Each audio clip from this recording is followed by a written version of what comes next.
apresentar diante de ti os nomes que estão nesse caderno, a qual o Senhor conhece e sabe o que cada uma dessas pessoas precisa.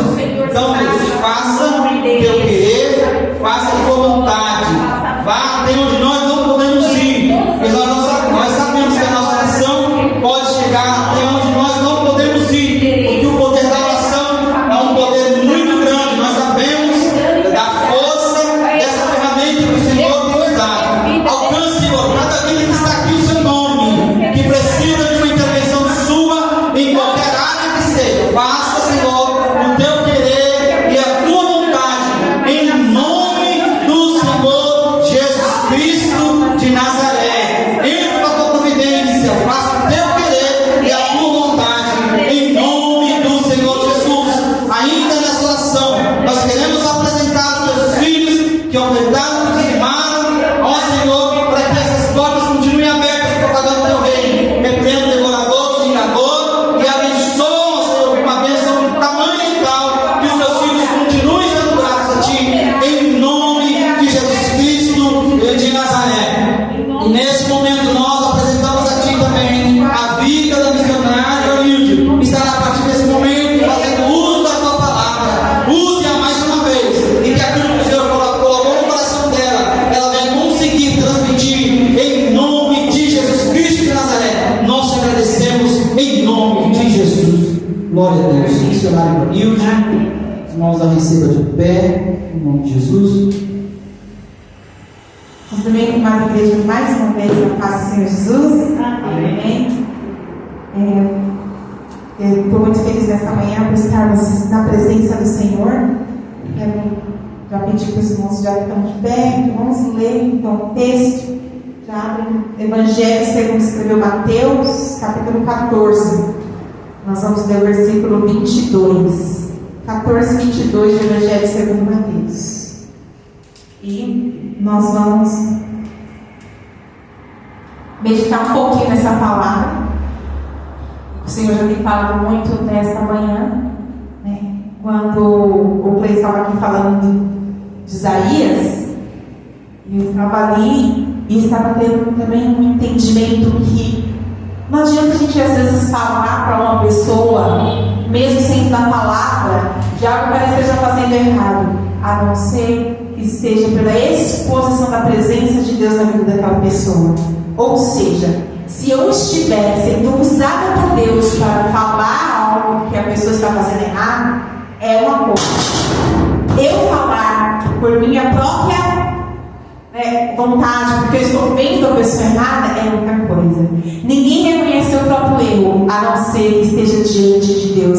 Isaías não reconheceu o seu erro até o dia que ele viu Deus. Ele se foi exposto à glória de Deus, na presença de Deus. Deus não falou nada. Ele mesmo reconheceu o seu próprio pecado. Assim, nós também, diante da presença de Deus, a gente enxerga os nossos erros e os nossos pecados quando nós estamos diante da presença dEle, quando somos expostos à presença dEle. E muitas vezes, pela ministração da palavra, quando ela vem com a presença de Deus, nós entendemos que estamos errados. Então, que nós possamos nos expor mais na presença de Deus, para que nós possamos nos consertar cada vez mais, para estar mais perto de Deus, como Isaías, receber mais nível de glória, de unção, de carga de poder de Deus sobre nós e ficarmos vivos, como Isaías, e também poder um dia estar com o Senhor para sempre. Glória a Deus. Então vamos ler o texto de hoje, Mateus 14, 22, da ministração da palavra, que diz assim, ó: logo depois, Jesus ordenou que os discípulos entrassem no barco e seguissem adiante para outro lado, enquanto despedia a multidão. Despedida a multidão, ele subiu ao monte para orar ali, em particular. Chegada já à tarde, estava ali sozinho. Enquanto isso, o barco já estava no meio do mar, açoitado pelas ondas, porque o vento lhe era contrário. Mas à quarta vigília da noite, entre 3 e 6 horas da manhã, Jesus dirigiu-se até eles caminhando sobre o mar. Os discípulos, vendo-o caminhar sobre o mar, assustaram-se, dizendo: é um fantasma! E gritaram com medo. Jesus, porém, imediatamente disse-lhes: tende bom ânimo, sou eu, não temais. Pedro respondeu-lhe: Senhor, se és tu, manda-me ir ao teu encontro sobre as águas. E Jesus disse: vem. Pedro, descendo do barco, andou sobre as águas para encontrar-se com Jesus. Mas sentindo um vento forte, teve medo. E começando a afundar, clamou: Senhor, salva-me da morte. Jesus, estendendo, portanto, a mão, segurou e disse: por que duvidaste, homem de pequena fé? Quando subiram no barco, o vento cessou. Então aproximou-se os que estavam no barco e adoraram, dizendo: és verdadeiramente o Filho de Deus. Depois que atravessaram para o outro lado, chegaram à terra de Genezaré. Quando os homens daquele lugar reconheceram-no, espalharam a notícia por toda aquela região, trouxeram-lhe todos os enfermos e rogaram-lhe, dizendo: ao menos que eles pudessem tocar a orla de seu manto. E todos os que tocaram nela foram curados. Amém? Glória a Deus. Nós podemos sentar. Eu vou tentar ser bem clara e bem objetiva na palavra. Aqui, Jesus tinha acabado de ministrar uma palavra para uma multidão e tinha acabado de multiplicar o pão e o peixe. E aí, antes de despedir a multidão, ele fala para os discípulos: entra no barco e vai para o outro lado.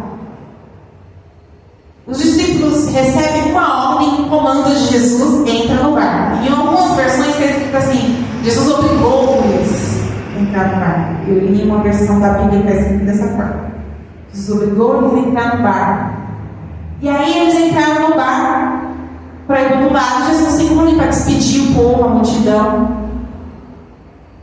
O interessante é que eles recebem um comando de Jesus que eles não entendem. Eles não falaram nada. Então, pelo menos está escrito que eles falaram. Se falaram, não escreveu aqui. Mas eles provavelmente não entenderam nada. Não, porque Jesus vai ficar aqui com essa multidão e a gente tem que entrar no barco sozinhos e para o outro lado sem ele. Ele que é o nosso líder, nosso mestre, está nos mandando entrar no barco sozinhos para ir para o outro lado. E ainda, Jesus diz assim: vai para o outro lado. Ou seja, é certeza que você vai chegar ao outro lado. Então entra no barco e vão para o outro lado. Eles estavam sob a ordem e o comando de Jesus. Eles obedeceram, mas provavelmente não fazia sentido nenhum para eles aquele comando que Jesus deu. O que isso significa? A aplicação aqui é que nós, eu e você, muitas vezes recebemos um comando de Jesus, uma ordem de Jesus, e que para nós não vai fazer sentido.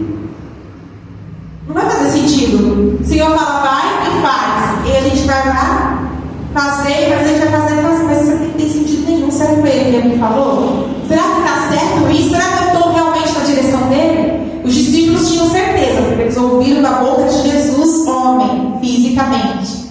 Nós muitas vezes ouvimos a voz de Jesus, mas gera dúvida porque nós não vemos ele fisicamente como homem. Porém, nós temos que fazer com os discípulos obedecer, independente de entender o que significa ou não.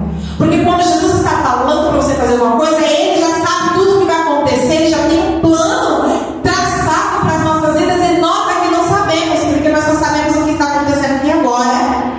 Nós não sabemos o que vai acontecer daqui a algumas horas, o que vai acontecer ainda hoje mais tarde. Nós só sabemos o que está acontecendo aqui agora. O futuro pertence ao Senhor. Mas Jesus já sabia tudo o que ia acontecer no futuro. Já tinha planejado. Então, o nosso Senhor Jesus, ele é estrategista.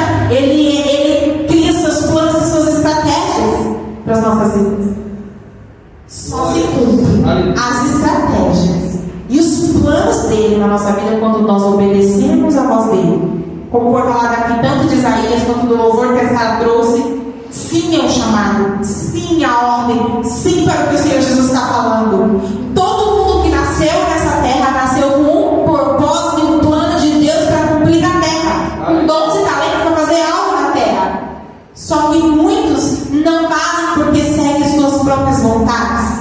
Outros não entendem nada sobre isso. Mas aqueles que entendem, eles vão até Deus e falam: Deus, eu decido viver de acordo com o que o Senhor quer para mim.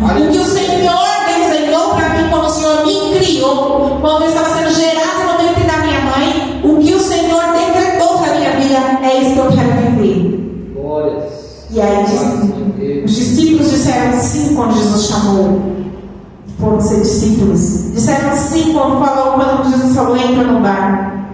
E eles foram. E Jesus ficou ali, despediu a multidão. E após despedir a multidão, Jesus sobe para orar sozinho na montanha. Porque Jesus precisava desse momento a sós com Deus. Ele estava cansado, ele já tinha pregado muito, tinha dado muito de si. E ele subiu ali no monte para recarregar, né, suas forças espirituais, psicológicas, emocionais. Nós precisamos desse momento a sós com Deus, que o mundo chama de meditação, mas nós sabemos que é meditação na palavra, que é ouvir Deus, é se afastar da multidão, é se afastar do mundo, é se afastar dessas coisas e entrar a sós na presença de Deus, para estar com Ele, para reabastecer as nossas energias, tanto físicas como psicológicas, emocionais, espirituais.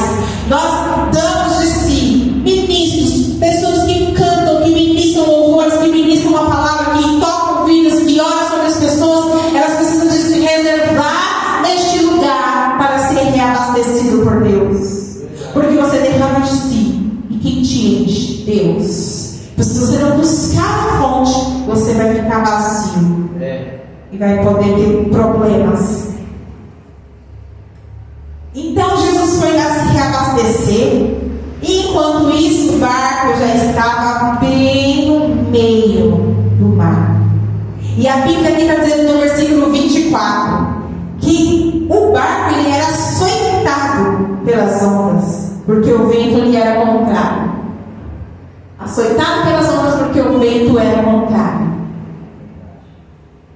O que significa? Quando Deus manda, Jesus manda a gente fazer uma coisa que não faz sentido, lá no meio o vento vem contrário.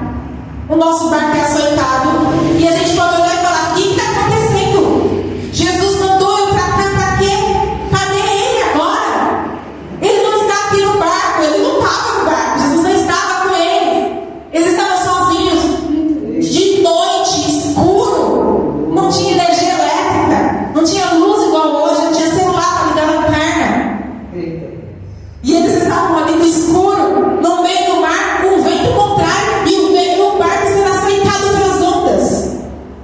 E nós muitas vezes estamos numa situação assim.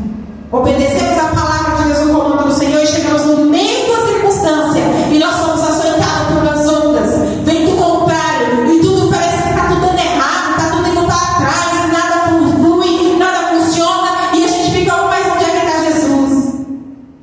Só que de repente, na quarta vigília da noite, gente, da hora que Jesus falou para eles entrarem, ainda não tinha anoitecido. Era tardezinha, não para anoitecer. A hora que eles estavam sendo açoitados pelas ondas era da madrugada. Quarta vigília da noite é entre 3 e 6 horas, no período da madrugada, das 3 às 6 horas, é a quarta vigília da noite. Nesse horário, eles estavam ali passando por aquela tribulação, aquele vento, aquelas ondas, e eles veem alguém andando sobre as águas. Jesus, ele vem na hora em que nós nem pensamos. Existe um tempo, e às vezes parece que Jesus está demorando. Na quarta vigília, há quanto tempo eles ficaram ali? Está demorando, Jesus está demorando de chegar, Jesus está demorando de vir. Olha quanto tempo nós estamos aqui. Nós estamos aqui lutando contra essas ondas, contra este vento, e nada flui, e o barco não anda, e a gente não chega, a gente pode morrer, porque o barco pode afundar. Lá vai a nas súvias. E quando eles olham, Jesus vindo ao encontro deles sobre as águas. Jesus vem de uma forma diferente, de uma forma que nós não pensamos, de uma forma sobrenatural, que a gente vai olhar e não vai reconhecer que é Jesus. A gente vai olhar e vai pensar que é outra coisa. E eles ficaram com medo e disseram: é o fantasma que está vindo. E Jesus falou para eles assim, com aquela voz doce, suave, como um trovão, como muitas águas. Ao mesmo tempo que é doce, suave, é estrondosa, poderosa. Não tenham medo, sou eu. Aleluia. Hoje ele está falando para você: eu estou vindo na quarta vigília da noite no teu problema. Não tenha medo, sou eu que estou vindo na quarta vigília da noite. Não tenha medo dessas ondas, não tenha medo desse barco.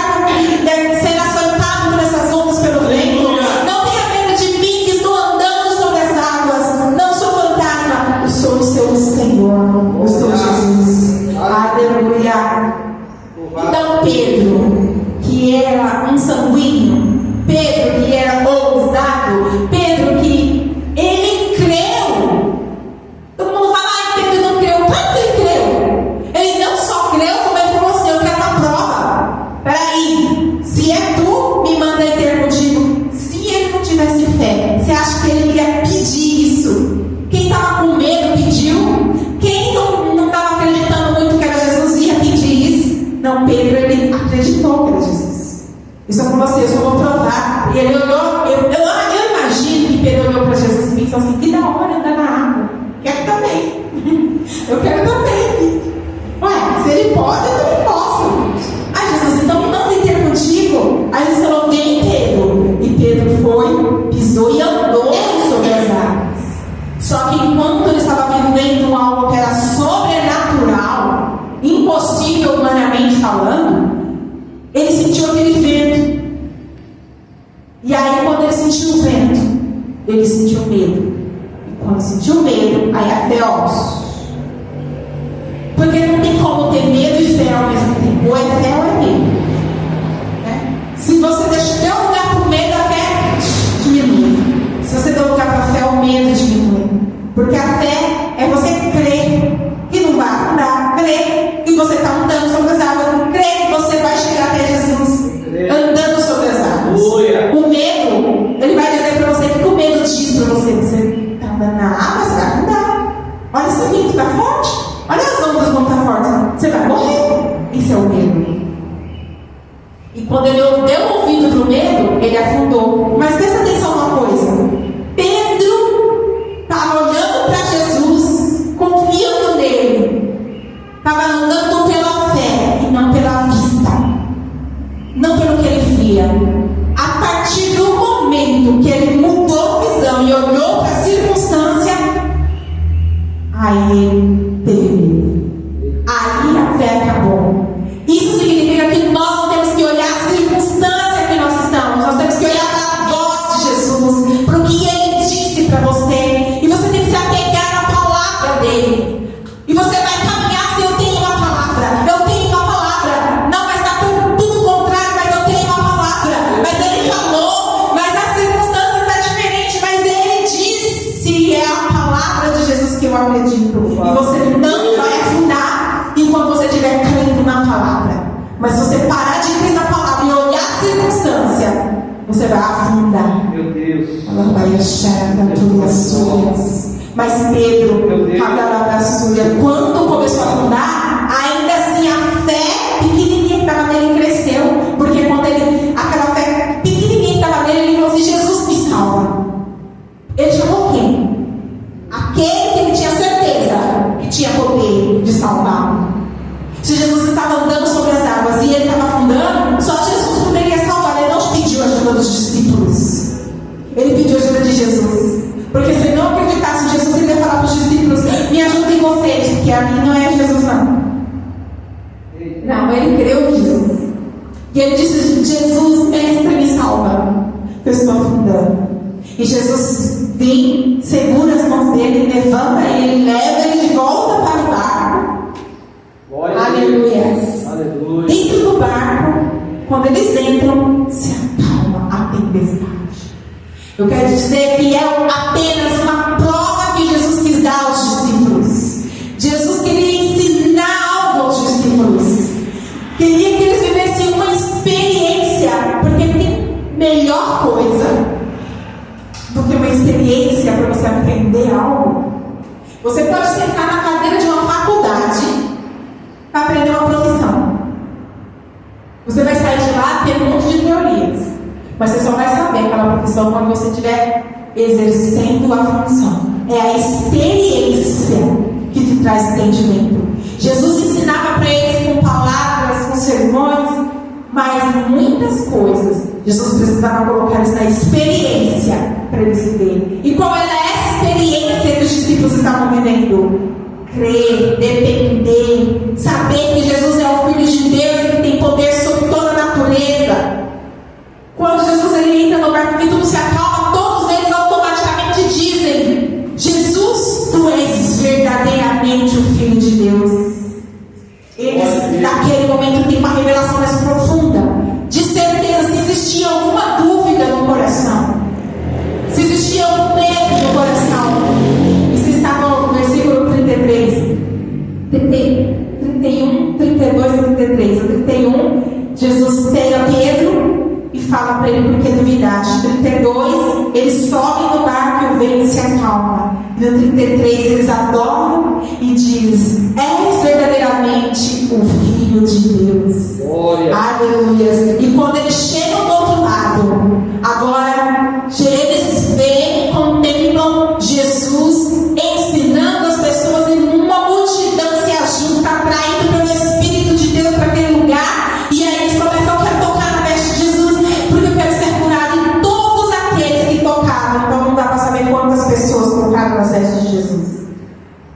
eram curados das suas enfermidades. Porque aquele povo todo tinha fé. E os discípulos agora, a fé deles, subiu. A experiência deles, criou neles uma certa maturidade e uma certa visão diferente. Então, se você está passando por uma provação e Deus te mandou fazer algo e parece que está dando tudo o contrário, tenha certeza de uma coisa: Ele tem um propósito de te ensinar, de te amadurecer e de te mostrar uma visão diferente de quem Ele é. Aleluia. Você entra na prova de um jeito, mas quando você sai, você é outra pessoa. Os discípulos nunca mais foram o mesmo depois de ter vivido uma experiência com Jesus como essa. Assim, nesta manhã, eu encerro essa mensagem, glória a Deus, dizendo, aleluia, que louve ao Senhor se Ele te mandou viver uma experiência. Louve ao Senhor, seja, fique feliz. Se tiver tudo dando contrário, fique feliz e saiba que Jesus ele vai vir na quarta vigília ao teu encontro. Ele vai te tirar dessa circunstância. Ele só apenas está te ensinando. Ele apenas está trabalhando na sua vida para te trazer o novo dele. Algo novo que o Senhor quer fazer. Depois, quem os discípulos se tornaram? Os apóstolos. E agora Pedro curava. E agora os apóstolos oravam com imposição de mãos, as pessoas recebiam batismo com o Espírito Santo, dons espirituais. Eles pregavam e as pessoas se convertiam e eram batizadas. Agora eles oravam, os enfermos eram curados. As mesmas obras que Jesus fez, os apóstolos faziam e ainda maiores. Pedro passava e a própria sombra dele curava enfermos que estavam sentados na rua. Jesus não fez isso, mas Pedro, no nome do Senhor Jesus, realizou coisas maiores do que Jesus. Pedro foi tirado da prisão no meio de um monte de soldados, passou por todos eles, sem ninguém ver, com tudo trancado. Inclusive, Jesus não viveu isso, Pedro viveu. Aleluia. Então saiba que nós podemos viver experiências, coisas que Deus tem que pagar maiores, através de nós persistirmos acreditando naquilo que Deus nos ordenou. Aleluia. Foi por conta dessa experiência de Pedro que ele se tornou o apóstolo que ele foi. Glória a Deus. Então, eu quero orar com vocês. Glórias ao teu nome, Rei da glória. Aleluia. Exaltado seja para Vamos colocar de pé para orar.